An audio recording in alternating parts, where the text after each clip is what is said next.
नमस्कार, मी भगवंत कुलकर्णी. ब्रह्मसत्य यूट्यूब चॅनलमध्ये तुमचं सगळ्यांचं खूप स्वागत आहे. आजचा विषय म्हणजे आपण बाजीराव पेशव्यांचं जे नाव पुणा रेल्वे स्टेशनला देण्याचा जो मेधा कुलकर्णींनी प्रस्ताव ठरवला होता, ठेवला आहे, त्याच्यावर लोकांचा विरोध आहे. याच्यावर आपण तो व्हिडिओ ह्या अनुषंगाने आपण व्हिडिओ बनवतो आहे. पण आजचा विषय म्हणजे बहुजनांवर अत्याचार, ब्राह्मणांनी बहुजनांवर अत्याचार केले नाहीत, हा आजचा विषय आहे. मी हा पेशव्यांवर जेव्हा पेशव्यांचं जे रेल्वे स्टेशनवर नाव द्यायचं जे चाललं होतं, त्याच्यावर मी काही व्हिडिओ टी व्हीवर काही हे बघितले, डिबेट बघितले, यूट्यूबवर पण काही लोकांच्या मुलाखती बघितल्या किंवा बाईट्स बघितले, विशेषतः मराठा समाजाची जे बाईट्स होते. त्याच्यामध्ये त्यांनी असं म्हटलेलं आहे की पेशव्यांनी बहुजनांवर अत्याचार केले म्हणून अशा पेशव्यांचं आम्हाला नाव द्यायचं नाही, असं संभाजी ब्रिगेडची एक, माझं नाव लक्षात नाही, त्या एका नेत्यांनी सांगितलं. मला एक आश्चर्य वाटलं की हे संभाजी ब्रिगेडचे जे नेते आहेत यांना हा इतिहासाचा शोध कुठून लागतो मला समजत नाही. ऑफकोर्स पवार युनिव्हर्सिटीमध्येच असले शोध लागतात. श्रीमंत कोकाट यांनी सांगितलं की बाबा आज बाजीराव पेशवे असते तर त्यांनी काय म्हणतात त्याला, बाजीराव पेशवे असते तर त्यांनी आज मेधा कुलकर्णीला झापलं असतं, कारण नाव जिजाऊंचं द्यायचं चाललं होतं, राजमाता जिजाऊंचं द्यायचं चाललं होतं.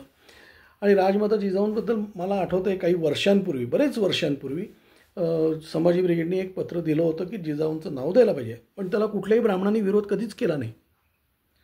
आणि जिजाऊंच्या कुठल्याही नावाला कुठेही नाव द्यायला कुठलाही ब्राह्मण विरोध करणार नाही, दाखवून द्यावं त्यांनी.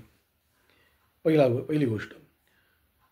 त्याचं पुढे काहीच झालं नाही म्हणून एखाद्या वेळेस मेधा कुलकर्णींनी, म्हणजे त्याला विरोध म्हणून मेधा कुलकर्णींनी अजिबात हे नाव दिलेलं नाही आहे. असो, हा प्रस्ताव मांडलेला नाही आहे. पण हा जो आरोप आहे ब्राह्मणांवर की पेशव्यांच्या काळामध्ये बहुजनांवर अत्याचार झाले, बहुजनांवर पेशव्यांच्या काळात अत्याचार झाले, ही साफ चुकीची गोष्ट आहे. ब्राह्मणांनी किंवा पेशव्यांनी बहुजनांवर अत्याचार केले नाहीत, कारण पेशवे कधीही राजे नव्हते, ब्राह्मण कधीही राजे नव्हते. राजे कायम छत्रपती होते.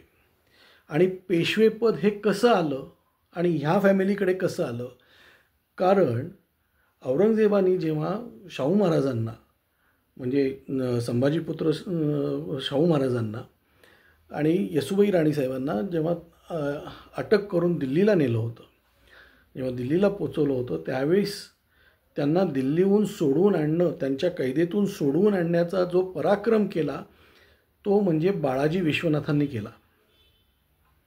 आधी शाहू महाराज सुटून आले, त्याच्यानंतर येसुबाई राणीसाहेबांना विशेषतः बाळाजी विश्वनाथांनी सोडून आणलं, त्यांच्या कैदेतून सोडून आणलं. तो जो पराक्रम केला त्यांच्यावर जीवघेणा हल्ला झाला. म्हणजे बाळाजी विश्वनाथ हे लढवय्ये नव्हते, पण अत्यंत मुत्सद्दी होते की कसं काय करायचं, कुठून युद्ध जिंकायचं आणि कसं आपली माणसं सेफ करायची. म्हणून त्यांना ते पेशवेपद दिलेलं आहे छत्रपती शाहू महाराज, म्हणजे छत्रपती संभाजी महाराजांच्या सुपुत्रांनी.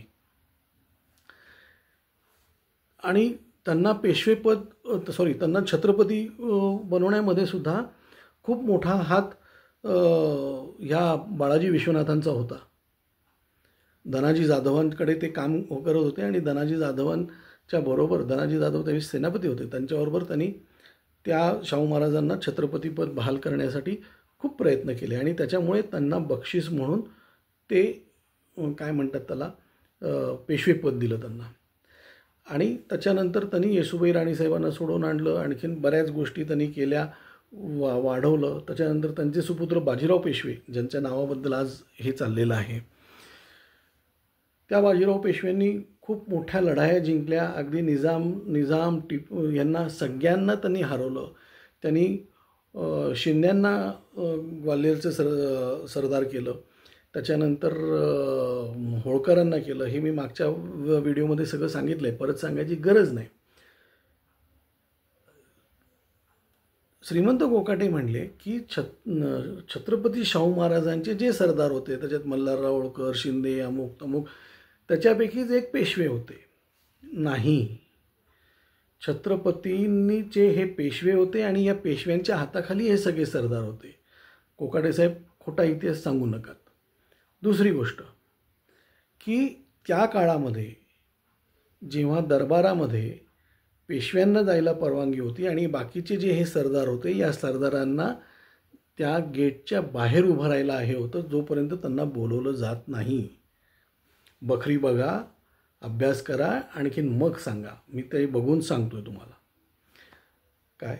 आणि समजा पेशवे यांच्यावर अत्याचार करत होते, बहुजनांवर अत्याचार करत होते, तर राजे तर शाहू महाराज होते. मग शाहू महाराजांनी कधी पेशव्यांना सांगितलं नाही की बाबा हे तुम्ही जे करतायत हे चुकीचं करतायत तुम्ही काय, हे कधी त्यांना सांगितलं नाही. इथे मी तुम्हाला एक सांगतो की ह्या पेशव्यांचा दुस्वास धनाजी जाधवांचे सुपुत्र, धनाजी जाधव खूप मोठं नाव आहे इतिहासातलं, प्रचंड मोठं नाव आहे आणि प्रत्येक माणसाला त्यांच्याबद्दल म्हणजे त्यांच्यासमोर नतमस्तक होतं, अगदी ब्राह्मणसुद्धा. पण ह्याच धनाजी जाधवांच्या चिरंजीवांनी त्यांना वडिलांना विरोध करून मोगलांना जाऊन मिळाले आणि मुसलमान धर्म स्वीकारला. इतिहास वाचा. आता परत पेशव्यांवर येऊ. तर पेशवे जेव्हा अत्याचार करत होते तर तेव्हा शाहू महाराज काय करत होते.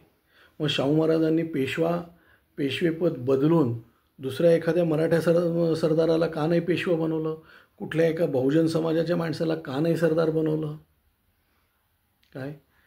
त्यामुळे हा जो हे आहे की ब्राह्मणांनी बहुजनांवर अत्याचार कधीच केला. हां, ब्राह्मणांचा हे कुठे देवाधर्मामध्ये स्वच्छ राहा, दारू पिऊ नकात, मांसाहार करू नकात, देवळामध्ये येताना चांगल्या ह्याने या, चांगले विचार करा वगैरे, हे जे आहे हे ब्राह्मणांचं 100% असणार नाही आहे म्हणतो. आणि त्याच्यात गैर काय, चूक काय.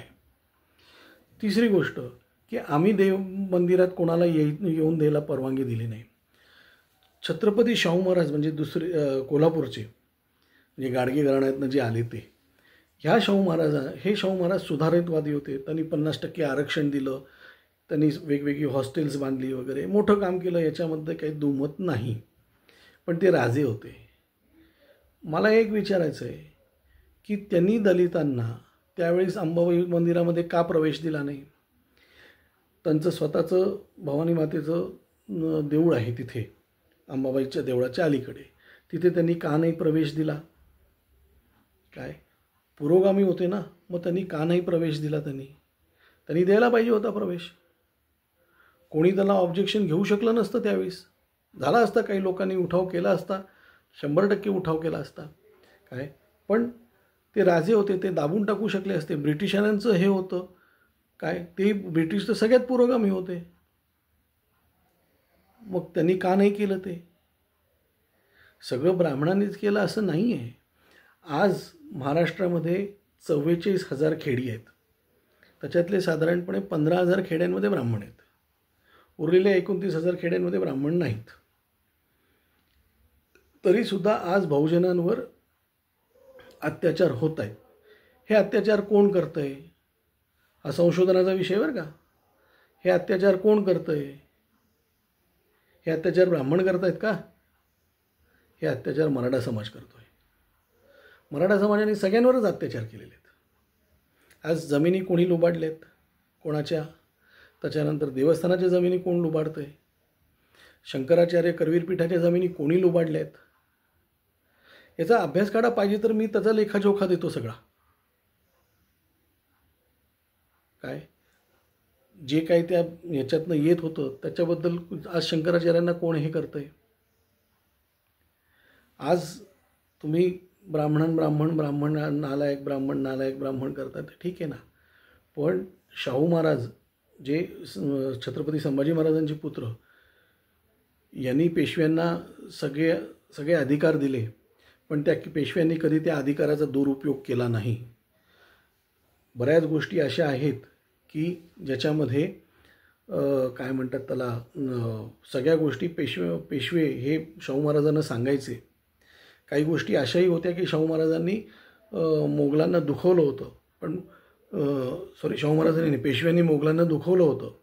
त्यावेळी शाहू महाराज जेव्हा इतके वर्ष जे मोगलांकडे वाढले होते, त्या मोगलांना जास्त दुखवू नये असं शाहू महाराजांचा आदेश होता आणि तो पेशव्यांनी पाळला. पेशव्यांनी कधी यांना सुपरसीड करायचा प्रयत्न केला नाही. आज तुम्ही जे खेडेगावांमध्ये जे अत्याचार, आज 15,000 खेड्यात जो ब्राह्मण राहतोय तो घाबरून राहतोय. अत्याचार नाही करत आहे तिथे, तो घाबरून राहतोय तिथे. तो घाबरून कधी एकदा माझी मुलं शिकून बाहेर पडत आहेत असं झालेलं आहे त्यांना. आज कुळ कायद्यामध्ये ब्राह्मण संपला सगळा खेड्यातला